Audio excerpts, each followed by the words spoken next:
G'day viewers, welcome to another edition of Totally Fucked Up Friday, where I prove, beyond any doubt, the world is totally fucked up. And okay, look, I can't let it go. I can't let the week go without mentioning the most totally fucked up Friday, namely that appalling song that's gone viral, Friday by Rebecca Black. Now, look, it is shit. A lot of people are saying it's the worst song ever. What fucking planet are you on? All you've got to do is listen to commercial radio for a day and you'll hear 10 worse songs. But yeah, it's shit. But did you know the full story behind this admittedly crappy song is a group, I think they're called the Arc Music Company, and they help young girls who want to be stars. You pay them and they get a song for you and make a clip for you. So basically what they do, spoil rich kids who want to be stars, get told, oh yes, we'll make it happen, just give us money. So they take money from the parents of spoiled rich kids who've always gotten everything they want, make appallingly bad music videos for the rest of us to laugh at. Now that is totally fucking awesome. That's like win, win, win, win. Taking money from rich idiots for our amusement. Nobody loses! Alright, enough with the frivolity. Now for some seriously fucked up stories, starting with Private Bradley Manning. If you don't know who he is, he's the suspect who the military believe is the one who leaked the vast majority of information that WikiLeaks has been publishing about the US military. He had access to top secret information, as did I think 10 million other people, and he's been in custody for quite a while. Now, let's just say he's been treated really, really badly. And there's a whole circle of people who say he deserves it. Point one, he has not been convicted of anything. He's not been brought to trial. Point two, countries that, I don't know, aren't tin pot third world fucking dictatorships or religious theocracies tend to not hold up torture and humiliation of prisoners as the high point of civilization. And, you know, for a while I thought there's a lot of people, they're being a bit bleeding hard about him, like, poor Brad, he's a hero. Well, he was a soldier who, if the charges are correct, did commit one of the most serious offences a soldier can commit. And either he knew how bad what he was doing was, or he's really fucking stupid.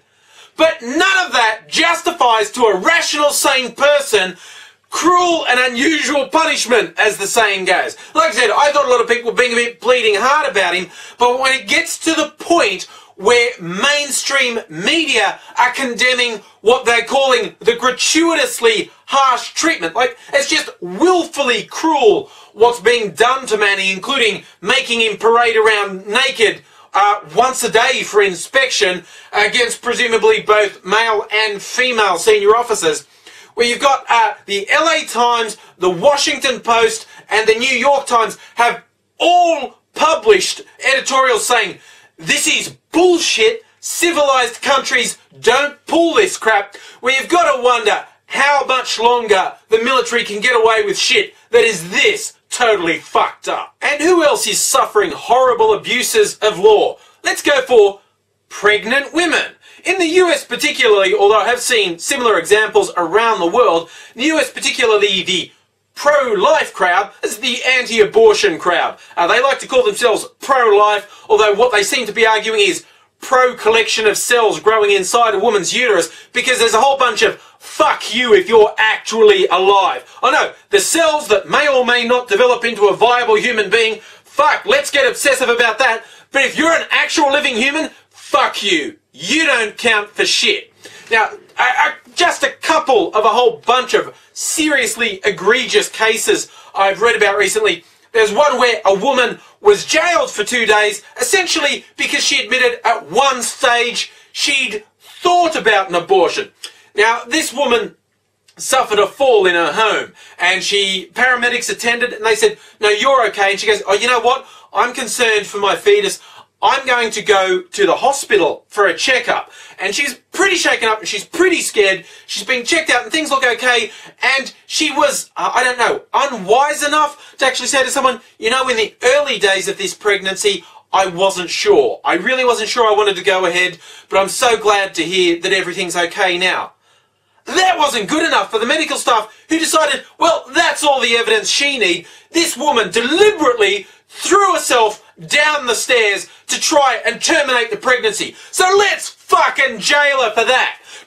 Aside from the fact that is disgusting, vile and appalling at any level, they did this to a woman who called paramedics, and even after the paramedics told her she was okay, she went the extra step of getting additional medical care. And these fuckwits said, oh no, she was trying to do it on purpose. Who the fuck tries to terminate a pregnancy, then goes and seeks medical advice, and then tells them that once upon a time I thought about it? These people are fucking idiots. And it's not an isolated case. That was in Iowa in the US. There was another case in Florida. In this case, the woman went to a doctor for a checkup because there were worrying signs to her. There were indicators that she might miscarry. She'd gone to get the medical attention, and the doctor said, there is a risk here. You need to stay in bed permanently. And she went, that's a cool idea, but I'm a working mother and I have 2 toddlers.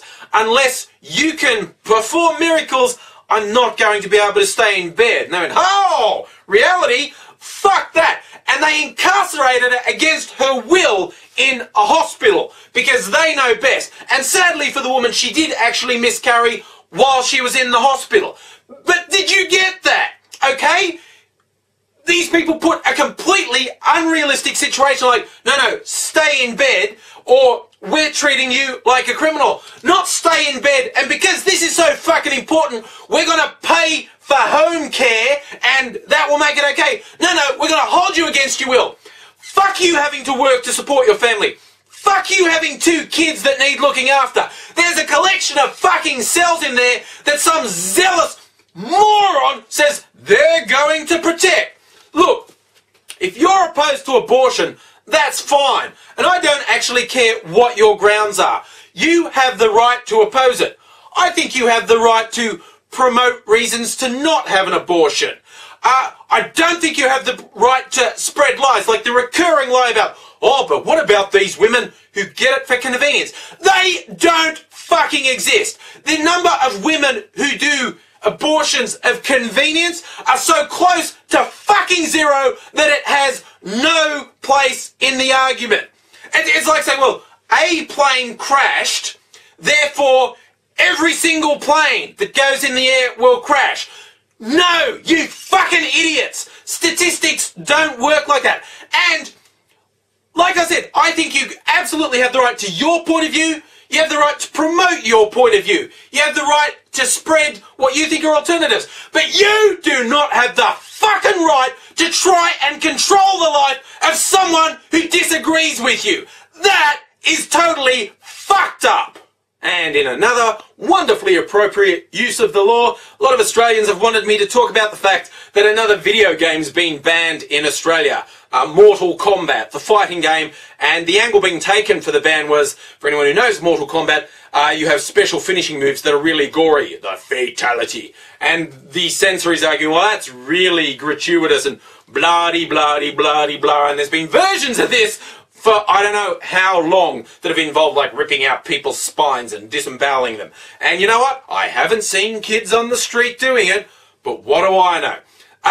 But, okay, the game's been banned. I find it hard to get worked up about. But, you know what? It's been declared such a serious offence. If you import the game into Australia, because it won't be sold here, you can be fined up to $110,000. Yes, if you import a computer game, you are being put in the same category as drug smugglers, gun smugglers, I don't know, fucking pedophiles smuggling children in. You're being treated as the worst sort of criminal there is, which is totally fucking ridiculous. Now, right about now, my friends in the land of the free, home of the brave, are going to be going, That's just terrible. Australia's so shit. I'm glad I'm in America. Yes, where if you're one of probably an average internet user, you are facing a serious likelihood of being treated the same as a terrorist. Proposals underway in the US at the moment are just having outrageous law enforcement approaches being used in the name of copyright protection. And I am not exaggerating, the exact same laws for terrorism and other serious crimes are being proposed to be used for copyright issues. As in, wiretapping. If you're suspected of being involved in the illegal downloading of movies, games, whatever, you can be wiretapped, as in the data traffic to your home and your phone can be tracked by the government because it's that serious a crime. Which is why I always crack up people going, oh, I've used proxies and anonymous servers, and it's the fucking traffic that is going to attract attention, okay? If you're downloading gigabytes of stuff, that can attract attention. And when that turns out to be encrypted, that attracts more attention. Don't fucking fool yourself. And besides the wiretapping, the other fabulous news is what's being called illegal streaming of content will be treated as a felony if this goes ahead. That's right, for downloading songs and movies and games off the internet, you will be treated the same as a bank robber, the same as a drug dealer, the same as a murderer, the same as a terrorist. So if you think everything's going your way, you're just fucking delusional, because it seems whatever country you're in the world, the governments have no qualms whatsoever about just abusing legal process to an utterly egregious degree.